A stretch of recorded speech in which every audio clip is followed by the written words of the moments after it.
Hi అండి. ఈ customer వచ్చేసి మనకి లోకల్ కస్టమరే అండి.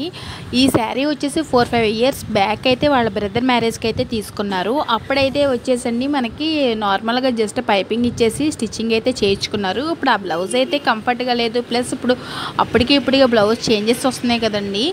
ఇప్పుడు రీకన్వర్ట్ చేయించుకుందామని చెప్పేసి కస్టమర్ అయితే ఈ శారీని అయితే నా దగ్గరికి తీసుకొచ్చారండి. ఇక నేను అన్నాను, కొంచెం మగ్గం అయితే చేయించుకోరా కాస్ట్లీ శారీగా అని చెప్పేసి ఫస్ట్ నేను మగ్గాన్ని ప్రిఫర్ చేస్తానండి. ఎందుకంటే కనుక మనం 10,000 శారీకి మగ్గం లుక్ వస్తే మాత్రం అది ఇంకా కాస్ట్లీగా కనిపిస్తుంది. శారీ వైజ్ కూడా చాలా ప్రిఫర్ చేసినందుకు నాకు చాలా లుక్ అనేది వస్తుందని చెప్పేసి నేనైతే మగ్గాన్ని అయితే ప్రిఫర్ చేస్తానండి. కాకపోతే వాళ్ళు అంత కాస్ట్లీ వద్దు, మ్యారేజ్ శారీస్ ఉన్నాయి కదా అని చెప్పేసి వాళ్ళు అన్నారండి. నేనైతే మాత్రం ఇక సరేలే మిషన్ ఎంబ్రాయిడరీలో హ్యాండ్ ఆల్ ఓవర్ వర్క్ చేయించుకోరా అని చెప్పేశాను. సరే అక్కడ ఎలా బాగుంటే అలా చేయని చెప్పేశారు.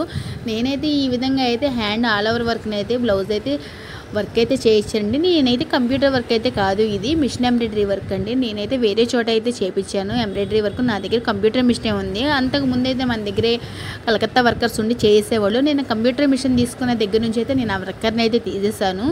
కంప్యూటర్ మిషన్ మీద వర్క్ అయితే చేస్తున్నానండి. ఫైనల్గా ఈ లుక్ ఆ లుక్ కూడా చాలా బాగుంటుందండి. ఏ వర్క్కి అదే ప్రిఫరెన్స్ అండి నేనైతే చెప్తాను.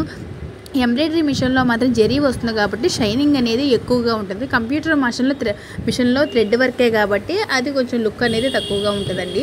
ఫైనల్గా వచ్చేసి లుక్ అయితే ఎలా ఉంది, మీకు ఎలా ఉందో కామెంట్ చేయండి. నాకైతే చాలా బాగుంది అనిపించింది. బ్యాక్ బుటీస్ కూడా కొంచెం డిఫరెంట్గానే ఇచ్చామండి. సేమ్ అదే ఫ్లవర్ని చిన్న ఫ్లవర్గా వేసి నేను చిన్న చిన్న బుటీస్ అయితే ఇచ్చాను. చిన్న కట్ వర్క్ లాగా అయితే చేశాను.